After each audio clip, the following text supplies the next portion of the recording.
Thank you, Mr. Chairman. Just to round out the point on funding, well, first of all, Ms. Feinberg, congratulations on being named the future administrator. I want to point out that throughout this process and my time on the committee, you've been exceptionally responsive, incredibly helpful to us in so many ways, and I'm very excited to see that you're going to be continuing in this role.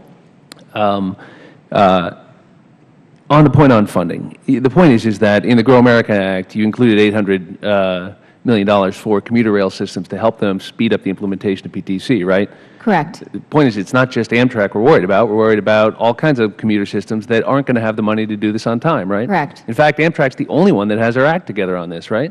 Amtrak is the only one that has their act together. I'd say Metrolink is also in good shape, and SEPTA is impressive. Right. So one of the great tragedies of this accident is that the fact is that Amtrak is in the best position of all of the major rail systems we're concerned about to implement this life-saving technology. And there are real and important questions about what happened here and why. But among them is not some issue of Amtrak lagging behind other systems in its implementation of PTC. Isn't that right? That's correct. They're ahead of everyone else. And isn't it therefore beside the point to talk about what Amtrak is doing with respect to the federal funding? The point is that the federal funding is absolutely critical for the other systems like Metro North, where the Spuyten Duyvil crash we know would have been prevented by PTC. And I want to thank you again for approving a $1 billion, $960 million loan for Metro North to get that system moving faster with the installation of PTC, right? And in fact, you worked with us closely on my legislation included in the passenger rail bill with the assistance of Mr. Denham and others, so that we could make explicitly clear that RIF funding is available for all these systems because money's the issue, right? Correct. Right. And of all the people who ought to be apologizing for these accidents that keep happening because we don't have the safety systems in place, the United States Congress maybe ought to be at the top of that list. Wouldn't that be fair to say? I think that would be fair to say. And I think that when Mr. Boardman comes in here, who is clearly heartsick over this episode and who is doing everything he can and is going to meet this deadline and expresses his heartfelt regret, it might be nice if somebody on this committee expressed the heartfelt regret of the United States Congress for not having its act together in this area and so many others, where the safety of the American people is being compromised because we are dithering instead of investing in our own country. Isn't that fair to say? Yes. Thank you. And we've got 30 accidents and 69 deaths and 1,200 injuries, and this is the first one on Amtrak because we haven't had one on Amtrak like this in a quarter century. Isn't that right? That's right. So where the funding is most needed is where most of the deaths and most of the injuries are occurring. Isn't that correct? That's right. Thank you. So much for whether funding matters for safety.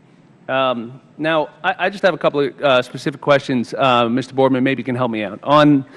You said that the northbound trains approach at 80 miles an hour in this junction, and the southbound trains approach at 110 miles an hour.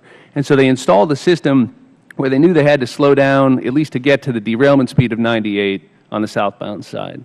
But isn't, in fact, the required speed through that corner 45 miles per hour when you slow down? In other words, you don't just slow down to a speed equal to or less than the derailment speed. You actually go down about half of it, right? Yeah, we go down to a 50-mile-an-hour speed for a safety measure from the 98. And so can you help me understand then, if that's the case, the recommended speed going northbound, even though the approach is below the derailment speed, it's not recommended that you take it at 80, even though you won't derail till 98, right? No, and we've been going around that corner since the 30s in this same construct that's there without this code system. But at what speed should an engineer take that corner? 50 miles an hour. Northbound? Yes. 50.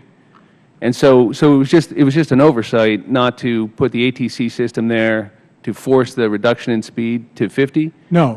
What had happened because of the Back Bay incident, the entire community of safety folks, along with the regulator, looked at what was reasonable for us as an industry to do, and that what was reasonable is to make sure that we put in 6 locations a code change, because the only code change you could really do was down to 45 miles an hour, and that was where you were approaching at a speed that would overturn the train in the corridor. Okay, I see. and not the other way. And that's what we're working on now, is we're Yes, going to close that gap.